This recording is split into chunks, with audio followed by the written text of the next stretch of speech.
The technology that we're developing here takes carbon dioxide, which is a greenhouse gas emission. It takes hydrogen gas, which we can generate using renewable electricity, and brings them together in a biological system to produce products including methane gas.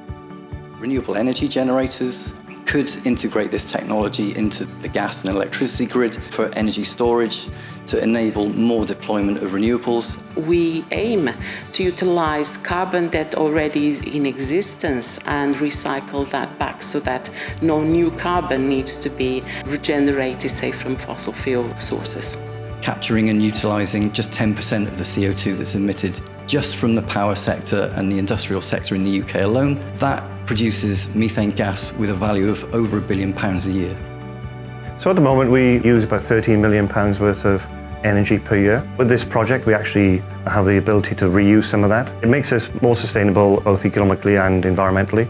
We've got to actually be leading edge and do something new. And the biomethanation project is a way of actually using waste gases in a new way rather than just exhaust them to the atmosphere. A company even as big as Tata Steel can't do everything themselves. So using the wealth of ability within the University of South Wales, we're able to do more than we could do on our own and then actually develop new processes, new products much more efficiently. This is a really exciting time to be working in this technology, and continually we've found the ability to go back into the universities, take technology, scale it up and commercialise it is a great route to market for the most novel technologies. And that, after all, is what industry needs if it's going to compete globally.